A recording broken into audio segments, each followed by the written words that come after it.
Hello, this is Theo from Hurts, and you're watching Toasted.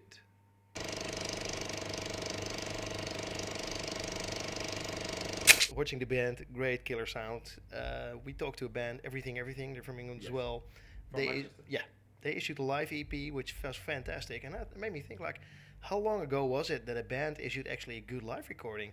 And that made me think again, why didn't you guys issue a live album? Because I mean, you have the songs, you have the shows. Yeah, it is something we've thought of actually. We've thought about doing a live DVD or a live film or something like that as well, because there is something that there's a magic that exists in the live shows that I guess we've worked on for all these years that takes the records to a whole another level. So it would be something fantastic to do as well. We also thought about doing an acoustic album at some point as well, because a lot of the songs that appear happy, we just shift them minor and they're really heartbreaking. Even a song like Lights, we play that on the piano and it's very.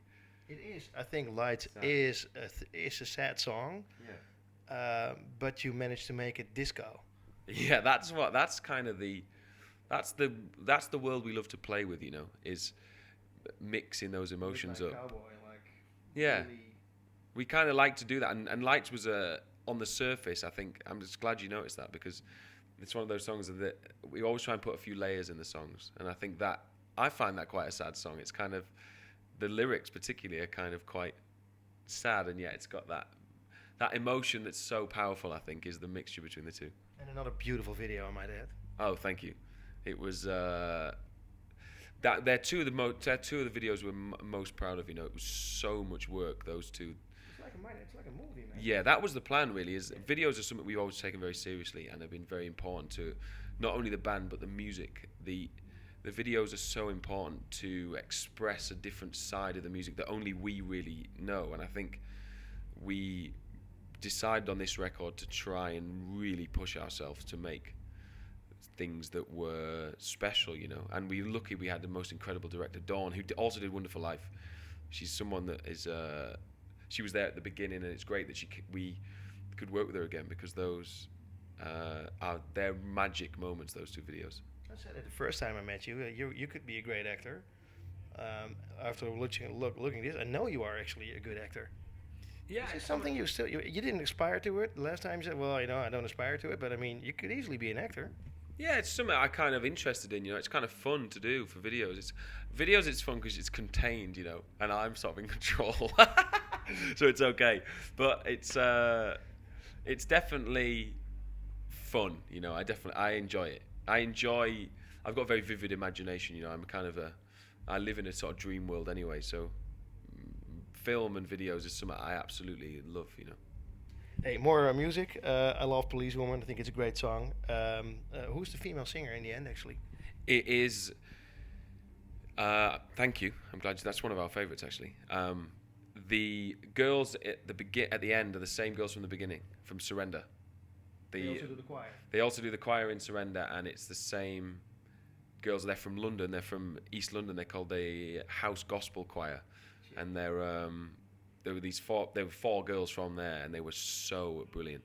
We got them, and then in Wings, it is the same Swedish girls from Stay, the same four girls. No way. And who are the same four girls from Mercy on Exile as well.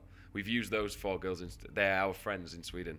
Sweet. They've been on all three albums, and then the other girls on Surrender and Policewoman are a new set of girls. Great lyrics as well, I think. Oh, thank you. Did you write all the lyrics yourself? Yeah. Policewoman's a song that I always thought, I had that title in my head for so long. I thought it was a really bizarre title for a song, and I kept thinking about it all the time. I was like, what a strange. It's kind of a very Princey idea for a song, to sing a song about something that's very weird, it puts you straight on the wrong foot when you start. When you look at it, you go like, what? Yeah. Start listening, you think, what? And then it changes again. But it was more about the right type of song, When we wrote that song, I was like, finally, this is the world and the atmosphere that lyric could be perfect for. So Rolling Stone also heavy lyrics. Yeah, At first I thought it was a cover, a Bob Dylan cover, but I mean, great you make your own song. But Yeah, it was. That's another one that seems to be a real big favourite with the fans, especially at the concerts. You know, that seems to be one that really. What a heavy song, man.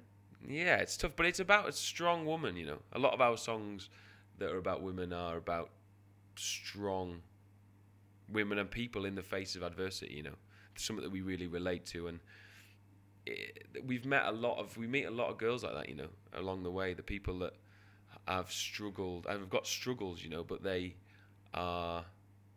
come through somehow, and I think there's a real anger and a defiance in Rolling Stone that I find really inspiring, you know, in that character, someone who's really downtrodden but it's just like fuck everyone. You guys lived off of £40 a week for a time. Of course, those days are long gone. How do you look at money now? Because you have plenty, probably. It's the same way, you know. We don't ever do it. We never did it for money, you know. It's like. No, but how does it change your life? I mean, because it is one thing. It changes you in a way that you don't have to worry about it, and that is it's a relief. You know, it's a weight that you don't realize is there until you get there. But at the same time, when you've got none, you also don't have to worry. It's a weird thing. It's like two ends of the spectrum. When we went from one end to the other, where when you had £40 a week, there is nothing to worry about because there isn't anything. And then you go to the other side and it's kind of the same. And I think it's weird. Like someone asked me how my life had changed in the last 10 years. And my day-to-day life doesn't really change that much because I do shows, I write music.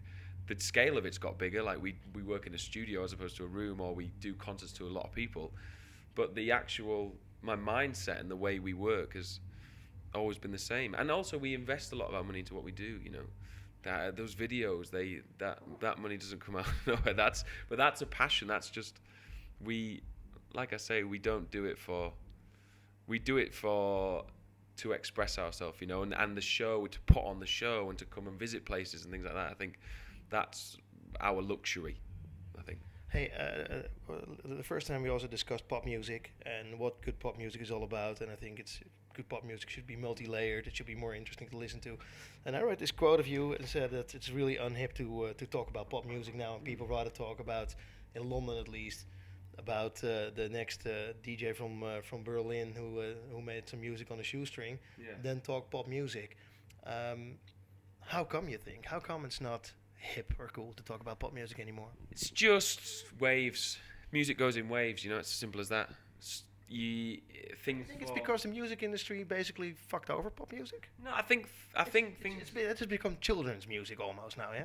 No, I think things go in and out of favor. I think in general, there's always these moments where where this question comes up, and I think we started at the time when it was just hitting a peak, when pop music was people had got tired of one type of music, and they were sort of starting to embrace like different pop music, and I think all we ever think is we just do our thing, and you fall in and out. It's Bowie's the greatest inspiration for that. He said once that he's always been David Bowie, and David Bowie's been in and out of favor his whole life. He said it's not his choice, he just does what he does, and it just comes in and out. And I think pop music, you can't argue with songs. I think songs that have emotional quality and that connect with people are, regardless of when they exist, will always have power. And we don't make music for now, you know. We don't make music for today. We make music for forever, you know.